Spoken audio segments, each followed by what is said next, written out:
Minister Surendra Chaudhary ji हमारे साथ मौजूद है। सर, आज के दिन के हवाले से सर थोड़ा बहुत किस तरह से आप, हालांकि आपने जो है काउंटर भी, deputy chief minister Surendra Chaudhary ji हमारे साथ मौजूद है। सर, आज के दिन के हवाले से सर थोड़ा बहुत किस तरह से आप, हालांकि आपने जो है काउंटर भी किया जो एलिगेशन लगाई गई थी, तो देखिए, हम पे इल्जाम कौन लगा रहा है? जो वोट चोर हैं। ये 4 दिन पहले ही चोरी की है, लेकिन इतने मैं देखा कोई बेशर्मी की भी हद होती है यार।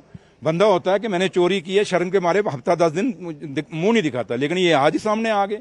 और वो भी मजा तब था कि असेंबली लगी, आप सवाल पूछिए और सवाल का जवाब भी सुनिए। वो सिर्फ वहां पे हंगामा खड़ा करना चाहते हैं, वो एक तमाशा करना चाहते हैं कि असेंबली के अंदर उनको लोगों के साथ कोई लेना देना नहीं।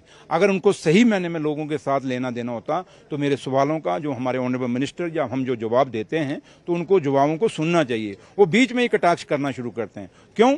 क्योंकि उन्होंने रील के आगे आना है और शाम को दिखाना, देखो हमने जम्मू के लिए कितना कुछ बोला। लेकिन इन्हीं को पूछो, ये जम्मू फ्लड में खत्म हो गया, तबाह हो गया, लोग आपकी जान को रो रहे हैं। आप बताओ जम्मू के लिए क्या किया? आपके सामने जब सीएम साहब को पूछ रहे हैं, बोलते मुआवजा क्यों नहीं मिला? ओ भैया, आपके ऑनरेबल होम मिनिस्टर साहब यहाँ जम्मू कश्मीर में आए, आपके ऑनरेबल एग्रीकल्चर मिनिस्टर आए, तो जब वो यहाँ से वादा करके गए कि हम मुआवजा भेजेंगे, तो जाके दिल्ली पूछो ना मुआवजा अभी तक क्यों नहीं आया। उनको पूछने के बजाय रोज हमारे पीछे पड़ जाते हैं। क्यों? क्योंकि डर लगता है, उनको पूछ नहीं सकते। यहाँ पता है कि हम शाम को रील भेजेंगे, देखो मोदी साहब, देखो अमित शाह साहब, देखो हमने उमर अब्दुल्ला सरकार को कितना घेरा। लेकिन सच्चाई ये है कि लोगों की बददुआएं इनको लगेंगी। क्यों लगेंगी? कि लोगों के मुद्दे नहीं उठा रहे, ये सिर्फ तमाशा कर रहे हैं, और तमाशा ज्यादा देर नहीं चलेगा। अगर रावण का नहीं अहंकार नहीं चला तो अहंकार इनका भी नहीं चलेगा। चौधरी साहब, आज पहली बार चीफ मिनिस्टर ने आगा रुहुल्ला मेहदी साहब के खिलाफ जो है ऐसा जो है बयान दिया और कहा कि कंपेयर नहीं करना चाहिए मियां अल्ताफ साहब को और आगा साहब को, और वो इस बारे में उनके बारे में बात भी नहीं करना चाहेंगे। तो हालांकि आपने भी कुछ दिन पहले इसी तरह का बयान दिया था, फिर आपने क्लैरिफिकेशन भी दी, तो किस तरह से आप समझते हैं कि देखो, मैं कोई क्लैरिफिकेशन नहीं दी। जैसे मुझे पहले दिन सवाल मिला, मैंने जवाब दे दिया, दूसरे दिन सवाल पूछा, मैंने जवाब दे दिया। मैंने वो जवाब दिया, क्लैरिफिकेशन मैं क्यों दूंगा? क्योंकि मैं गलत है ही कहीं नहीं। तो दूसरी बात रही जहां तक आगा साहब का क्या है और मियां साहब का आप पूछ रहे हैं, मुझे तो मैंने उनके बयान सुने ही नहीं। और जब मैं बयान सुनूं, चीफ मिनिस्टर का मैं पूछ रहा हूं कि आपको लगता है कि अब वो पैमाना जो है लबरेज हो गया है, सब्र का पैमाना?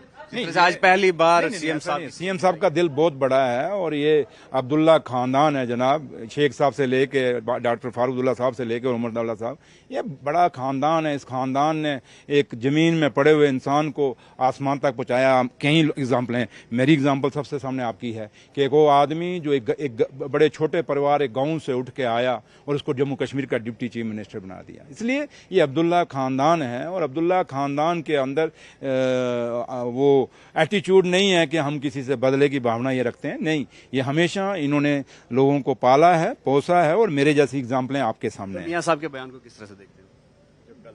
मैं आपको सच बोलूं, मैंने मियां साहब का बयान सुना ही नहीं। अगर सुना होता मैं कुछ बोलता, लेकिन मियां साहब एक पीर है हमारे, एक मुर्शिद हैं, और उनकी रिस्पेक्ट करते हैं हम, और रिस्पेक्ट करते रहेंगे। Thank you. ये थे deputy chief minister Surendra Chaudhary, जिन्होंने आज के दिन के हवाले से न्यूज़ 18 से बात की। न्यूज़ 18 के लिए सिनर से अयूब खान के साथ मुदस्सिर कादरी।